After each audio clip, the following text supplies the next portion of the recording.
Nouveau numéro de votre magazine qui analyse l'actualité économique nationale. Le débrief éco de ce jour abordera la problématique de l'amélioration du climat des affaires en République démocratique du Congo, surtout avec le lancement du baromètre national du climat des affaires en RDC. Est-ce une utopie ou une réalité ou même un idéal à atteindre? C'est la question principale de ce nouveau magazine, de ce nouveau numéro de votre magazine, le débrief éco, qui reçoit M. Lambert Tshisekka. Il est opérateur économique. M. Lambert Tshisekka, merci de répondre à l'invitation. Merci beaucoup, monsieur le journaliste. Il est membre de l'AFEC au Katonga. M. Lambert Tshisekka, première question, vous êtes opérateur économique. Quand vous avez tout d'abord appris le lancement à Kinshasa du baromètre national du climat des affaires en RDC, quelle était votre réaction? Notre réaction ne pouvait être naturellement que positive. Permettez-moi de vous informer que nous avons eu l'avantage de participer au lancement de cette activité. Nous sommes beaucoup impliqués en tant que membres de l'AFEC. Et donc, vous avez accueilli positivement cette initiative. Mais disons que ce baromètre national de climat des affaires est un outil de promotion du partenariat public-privé qui sert à évaluer périodiquement le degré de satisfaction des opérateurs économiques face justement aux réformes et autres pratiques liées à l'environnement des affaires en République démocratique du Congo. En quelque sorte, il vient renforcer le dialogue public-privé. Bien sûr. Vous avez tout à fait raison. Vous savez que ça a toujours été une préoccupation exprimée par les autorités de l'État. Mais nous, ce qui nous intéresse, c'est la pratique sur terrain. C'est voir réellement comment se comportent ces climats d'affaires sur terrain. Sur terrain. Et cela aidera certainement les autorités à prendre des décisions appropriées pour essayer d'assainir le climat des affaires. Parce que le monde des affaires, le monde des affaires a toujours sollicité du gouvernement ce dialogue-là. À chaque fois qu'il y a des réformes à envisager, à chaque fois qu'il y a toutes sortes d'initiatives, que le secteur privé soit associé. Mais avec justement cette initiative du baromètre national du climat des affaires, je repose ma question, ce dialogue vient d'être renforcé. Ce n'est pas une nouvelle initiative, monsieur le journaliste.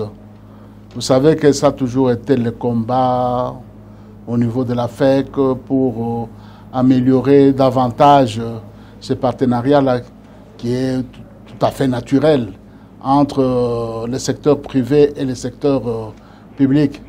Nous étant le plus concerné des décisions, néanmoins du secteur économique, nous avons toujours voulu qu'on puisse nous écouter, on puisse nous faire participer au processus de prise de décision, de manière que ces décisions-là aillent ou rencontrent les attentes de nous qui sommes acteurs sur terrain, plutôt que nous imposer des décisions qui ne sont pas de nature à favoriser un bon climat des affaires. Venons-en justement à cette problématique de l'amélioration du climat des affaires en République démocratique du Congo. À ce jour, qu'est-ce que vous ressentez en tant qu'opérateur économique quand on évoque cette problématique? Qu'est-ce que vous ressentez? En tout cas, je tiens à vous préciser que présentement, le climat des affaires s'est détérioré suffisamment. C'est cela que nous avons mis comme information à la disposition des autorités, à la disposition des décideurs. C'est ainsi que la direction qui est au niveau de la présidence, la direction chargée du climat des affaires. La cellule climat des affaires. La cellule de climat des affaires là a initié une enquête pour arriver à rassembler les éléments de terrain de manière à évaluer, voir si réellement le climat des affaires s'est détérioré comme ne cesse de décrier la FEC. Et donc aujourd'hui, l'on peut affirmer ici qu'il y a un véritable frein quant à ce qui concerne l'amélioration du climat des affaires en RDC. Il y a beaucoup de paramètres qui concourent à cela. Et nous vous disons sans froid aux yeux qu'il y a une détérioration du climat des affaires. D'ailleurs, ça a été relevé récemment lors de la cérémonie de séance des vœux organisée par la FEC au niveau national. Le chef de l'État, le président de la République, Félix-Antoine Tshisekedi, a d'ailleurs été invité à cette cérémonie. Et donc, le président national de la FEC, Albert Youma, avait évoqué les difficultés auxquelles, selon lui, font face les opérateurs économiques ou soit les entreprises privées de manière générale en RDC. C'est notamment une fiscalité punitive, une inflation de la réglementation, une bureaucratie de l'administration publique. Bref, il a évoqué tout un tas de difficultés auxquelles font face les entreprises privées en RDC. Effectivement, il a eu à relever ce genre de faits qui font que le climat des affaires se détériorer. Et si on prend l'élément tel que la fiscalité punitive, en quoi est-ce que, d'abord, vous, en tant qu'opérateur économique, vous qualifiez cette fiscalité de punitive? Bon, il a dénoncé oui. La fiscalité dans sa politique actuelle. Okay. On constate qu'on ne s'en prend qu'à une classe bien déterminée de sociétés qui évoluent dans le formel, plutôt qu'à penser à élargir l'assiette fiscale. C'est ce qu'il a dénoncé. Maintenant, quand on ne fait que presser le peu de sociétés ou de peu d'entreprises qui sont dans le secteur formel, ça ne peut pas faire avancer des activités économiques, ça ne peut pas créer la croissance. C'est ainsi qu'on a demandé qu'on revoie plus ou moins cette fiscalité-là de manière à élargir, n'est-ce pas, l'assiette, que tout le monde soit concerné, plutôt que s'en prendre à ceux-là qui apparaissent et oublier ou mettre dans les oubliettes, voulais-je dire, ceux-là qui évoluent dans l'informel. Vous pouvez vous rendre compte aujourd'hui, si vous faites une petite enquête, vous constatez, par exemple, dans le secteur du commerce, 70% évoluent dans l'informel. Les gens qui brassent alors des sommes d'argent très suffisantes qui pouvaient propulser notre économie, mais ces gens-là ne payent aucune taxe à l'État. Il ne faut que le trafic, il faut que concurrencer ceux qui sont dans le formel. Et ce sont ces genres de comportements que la FEC déplore. Et il faut formaliser tout le monde. Il faut amener tout le monde à participer aux efforts de mobilisation des recettes. Et donc c'est en cela que cette fiscalité est considérée des punitives, puisque la FEC considère que l'on s'attaque à une certaine catégorie uniquement. Effectivement. Prenons l'inflation de la réglementation. En quoi est-ce qu'elle est une difficulté? Il y a trop de réglementations, mais qui ne suivent pas la pratique sur le terrain, qui ne sont pas concrétisées sur le terrain. C'est-à-dire quoi concrètement? Bon, si je dois me référer au discours prononcé par notre président national oui. à l'occasion des échanges de vœux, oui.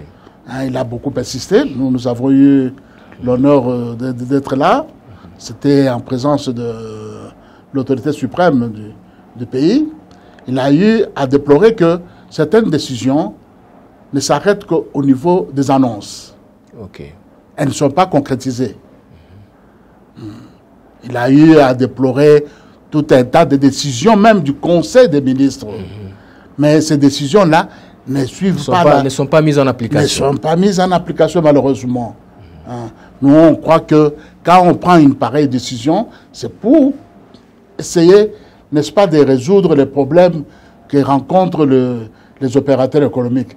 Mais si ça s'arrête seulement au niveau des annonces, sans mettre ça en pratique, mais c'est déplorable. les cas qu'il a pu relever, je crois qu'il y en avait 3, des décisions du Conseil des ministres. Présidé par le chef de l'État lui-même. Présidé par le chef de l'État lui-même. Il a parlé d'une décision qui avait lien au secteur agricole. Et cette décision était dans l'option de répondre aux attentes des opérateurs économiques du secteur agricole. Oui. Mais malheureusement, le gouvernement a à la suite pris des décrets et un arrêté ministériel qui mettait vraiment en, comment dirais-je, qui mettait en cause la décision du Conseil des ministres. Il a pu aussi relever le cas de, si vous vous rappelez, la décision du Conseil des ministres supprimant plus ou moins 14 taxes. Et c'était encore, une fois de plus, pour répondre aux attentes des opérateurs économiques. On a eu à décrier ce genre de taxes qui ne parvenaient pas à aider, n'est-ce pas, les activités économiques à aller de l'avant. Ce sont des taxes qui venaient se surplanter sur d'autres qui existaient déjà, ou des taxes qui n'ont pas de portée juridique réelle. Mais heureusement, malheureusement, toutes ces 14 taxes sont encore en vogue jusqu'à aujourd'hui. Alors qu'il y a une décision les du Conseil des ministres. Et le troisième cas qu'il a pu relever, si j'ai une bonne mémoire, c'est concernant la demande de la FEC introduite en bonne et due forme au niveau du gouvernement pour demander la suspension de certaines missions qu'on avait trouvées très, vraiment, comment dirais-je, tracassières. Parce qu'il y avait beaucoup de missions de contrôle sur terrain, et surtout nous qui sommes dans la province du Haut-Katanga et la province du Lualaba, on en a vu de toutes les couleurs, des missions qui se succèdent venant de Kinshasa. Et nous, au niveau de la FEC, on a toujours demandé de rationaliser les missions. Ce n'est pas mal d'effectuer des missions. Ce n'est pas mal, nous ne sommes pas contre, mais il faut les rationaliser. Comment pouvez-vous rendre compte, dans un même secteur, vous avez 2-3 fois des missions venant de Kinshasa, dans un même secteur. Toutes ces missions-là veulent contrôler les preuves de paiement. Vous les donnez les preuves de paiement, ils vous demandent autre chose, même qui ne rentre pas dans leurs prérogatives.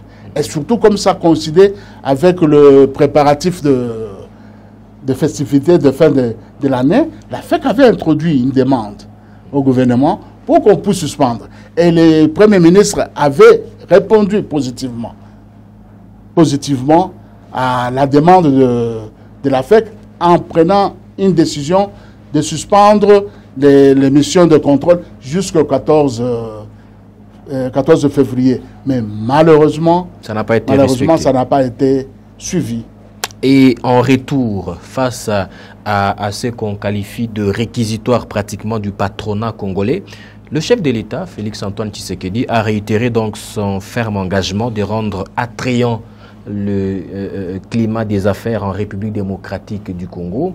Et il a même proposé 4 axes, 4 pistes, à savoir le renforcement de la situation sécuritaire, les allègements fiscaux, l'accès facile au crédit ainsi que la simplification des procédures administratives. Est-ce que c'est une façon de rendre attrayant le climat des affaires en RDC? Notre vœu est qu'on puisse, par un certain comportement, concrétiser tous ces vœux-là. Okay. Sinon, ça resterait des bonnes intentions. C'est ça le problème. C'est ce que nous avons toujours déploré. Mais vous constaterez, par exemple, dans le secteur de transport, laissez-moi vous informer qu'au niveau du Katanga, il n'existe plus une société de transport qui peut faire encore le trafic international comme dans le temps. Okay.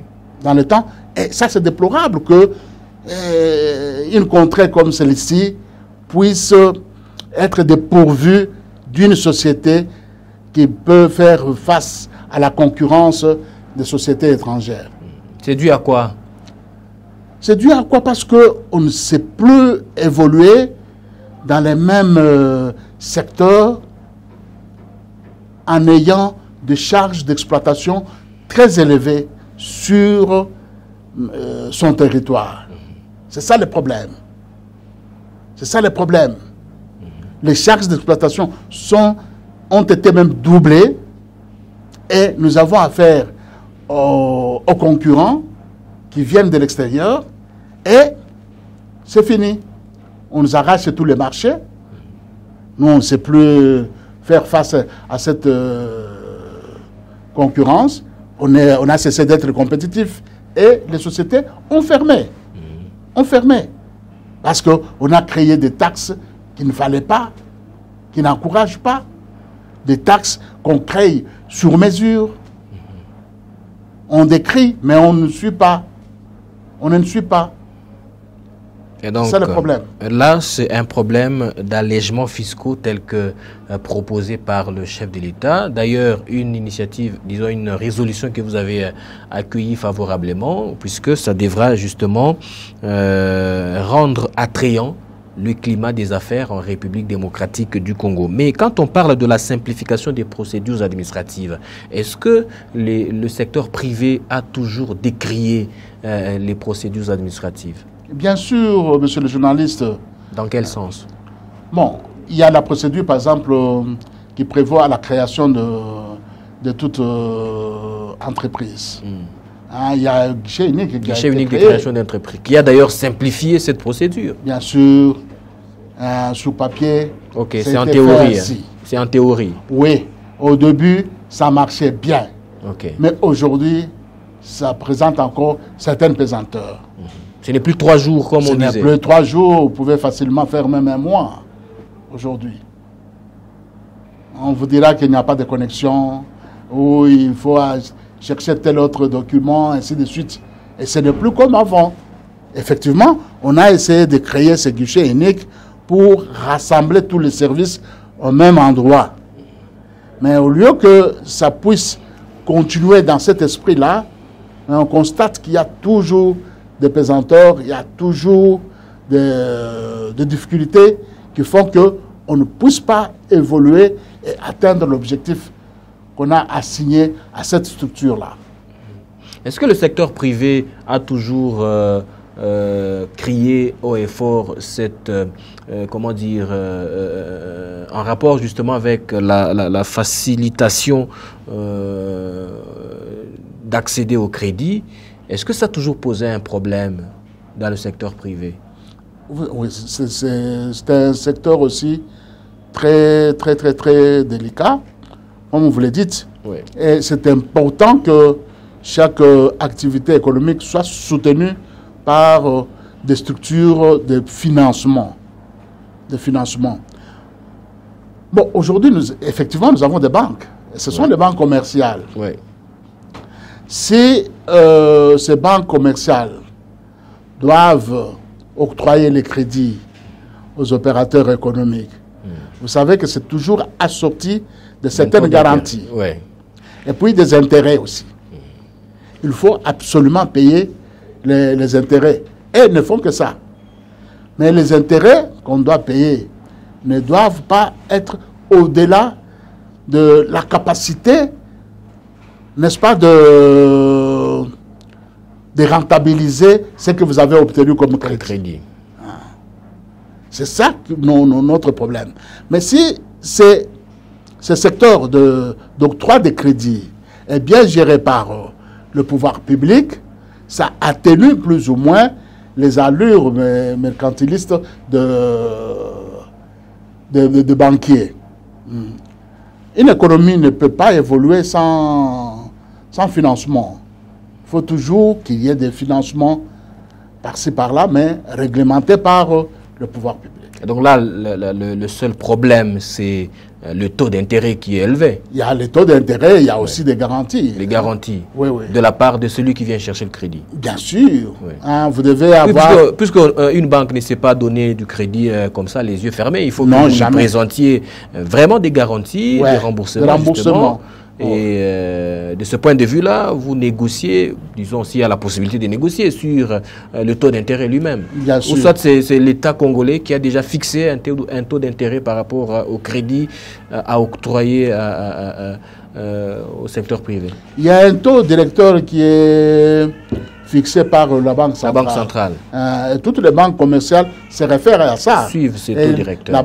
La Banque centrale aussi fixe ces taux directeurs en fonction de tout l'environnement économique. De tout l'environnement économique. On ne le fait jamais au hasard. Mais lorsque l'environnement n'est pas très favorable, c'est sûr qu'on va fixer aussi les taux qui correspondent à cette nature de l'environnement. Alors, le chef de l'État propose 4 pistes. Comme je l'ai dit tantôt, le renforcement de la situation sécuritaire, ça, ce n'est un secret pour personne. L'opérateur économique n'aime pas une situation insécurisante. Les allègements fiscaux, nous en avons parlé, l'accès facile au crédit, ainsi que la simplification des procédures administratives. Est-ce que l'absence de tout ceci fait qu'aujourd'hui, on puisse affirmer que le système fiscal appliqué en RDC demeure dissuasif et non attractif? Vous avez tout à fait raison, mais ne prenez pas de manière isolée un de ces éléments-là. Il faut les rassembler. Vous allez constater que dans tel domaine, peut-être tel paramètre prévaut beaucoup plus que l'autre, ainsi de suite, jusqu'à faire la synthèse. C'est pourquoi je crois que la cellule de climat des affaires qui évolue au niveau de la présidence, a compris pour initier l'enquête dont je vous ai parlé tout à l'heure. Cette enquête est en cours. Je crois que les résultats sont attendus à la fin de ce mois ici. Donc, vaut mieux étudier tous ces paramètres-là de manière concurrente, et vous pouvez facilement dégager une conclusion. Alors, aujourd'hui, à l'heure qu'il est, en République démocratique du Congo, quand on parle, disons, l'amélioration du climat des affaires, est-ce une utopie ou un idéal à atteindre? Ça a toujours été un idéal à atteindre. Ça a toujours été une préoccupation de tout le monde, aussi bien du pouvoir public que du secteur privé. Mais c'est nous qui sommes dans le secteur privé qui attendons beaucoup plus des signaux de la part du pouvoir public. Oui. Pas seulement au niveau des annonces, mais au niveau des faits concrets. Si on prend une décision pour supprimer telle taxe, c'est-à-dire qu'on a étudié, on a constaté que cette taxe-là constituait un obstacle. Il faut vite l'élever. Mais il faut aussi admettre que quand l'État prend la décision de supprimer une taxe, ça signifie qu'il se prive d'un moyen. Il se prive de l'argent, si il faut le dire simplement. À quoi s'attendre à un moyen qui peut venir peut-être seulement aujourd'hui, sans vous rassurer le lendemain? À quoi ça va vous servir? Parce que quelqu'un, pour vous payer une taxe, il faut qu'il survive. Mais lorsqu'il n'est pas là, il disparaît. Donc vous n'allez pas attendre de lui un quelconque paiement de taxes. C'est pourquoi on dit il ne faut jamais tuer la poule aux œufs d'or. Et donc, à l'heure qu'il est aujourd'hui, vous êtes, disons, vous soutenez la thèse selon laquelle l'amélioration du climat des affaires en RDC est un idéal à atteindre. Et vous, en tant que secteur privé, vous attendez beaucoup du pouvoir public, surtout en ce qui concerne les faits. Les décisions qui sont prises doivent être exécutées, le suivi doit être de mise. Disons que c'est pratiquement ça le problème avec l'État congolais. Les bonnes décisions, des bons textes, mais dans l'application sur le terrain, c'est là que ça pose problème et ça a toujours été un cri d'alarme du secteur privé de pouvoir exécuter à la lettre tout ce qui est décidé, tout ce qui est pris comme texte, et de cette façon-là, on peut espérer voir ce pays à la dimension continentale décoller. Vous me faites grandement plaisir en exprimant la préoccupation dans les mots clairs. Voilà. Le débrief éco s'achève par ici. Monsieur Lambert Tshisekedi, nous l'avons reçu sur ce plateau. Avec lui, nous avons parlé de l'amélioration du climat des affaires en RDC, une utopie ou un idéal à atteindre. Nous vous disons merci d'être venu. Je vous en prie, monsieur le journaliste. Merci à vous qui nous avez regardé de partout à Lubumbashi et ailleurs. Vous avez la possibilité de regarder le débrief éco sur YouTube en tapant Arc-en-Ciel RTV officiel. Vous allez nous retrouver. Madame, Monsieur, c'est par ici que s'achève complètement le débrief éco de ces jours. Restez sur votre télévision pour la bonne continuation de nos programmes. Au revoir.